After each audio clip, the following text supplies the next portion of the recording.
ఆ ఉదయం రవికి తన స్నేహితుడు అర్జున్ చెప్పిన మాటలు గుండెల్లో గిర్రున తిరిగాయి.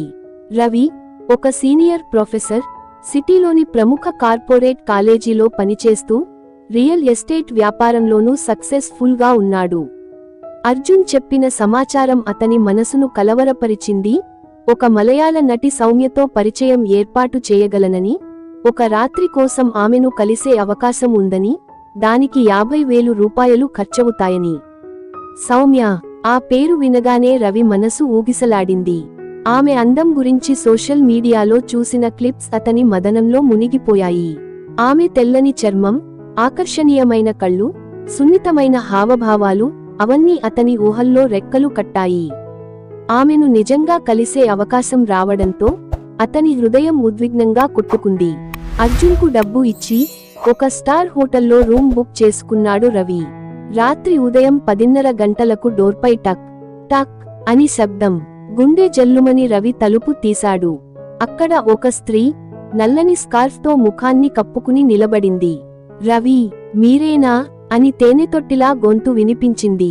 అవును అన్నాడు రవి. ఆమె సౌమ్య అని అర్థమైపోయింది. ఆమె స్కార్ఫ్ తీసేస్తూ తెల్లని చీరలో అద్భుతంగా కనిపించింది. ఆమె నడుము పాలరాతి శిల్పంలా మెరిసింది. రవి ఆమె అందానికి మైమరచిపోయాడు.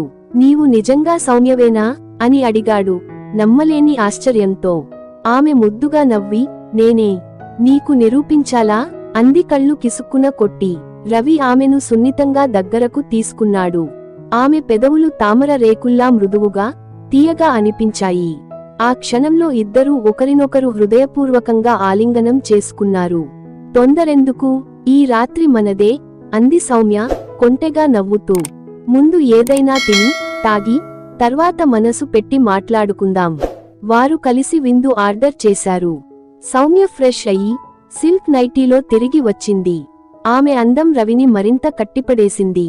వారు మందు తాగుతూ టీవీ చూస్తూ ఒకరి కళ్లలో ఒకరు మునిగిపోయారు. సౌమ్య కాళ్ల దగ్గర కూర్చుని రవి ఆమె పాదాలను సున్నితంగా తాకాడు. ఆమె నవ్వుతూ అతని స్పర్శను ఆస్వాదించింది. క్షణాలు గడిచే కొద్దీ వారి మధ్య ఆకర్షణ తీవ్రమైంది. సౌమ్య అతని దగ్గరకు చేరి సున్నితంగా ముద్దు పెట్టింది. వారి శరీరాలు ఒకరినొకరు ఆలింగనం చేసుకున్నాయి. ఆ క్షణంలో ప్రపంచం అంతా ఆగిపోయినట్లు అనిపించింది.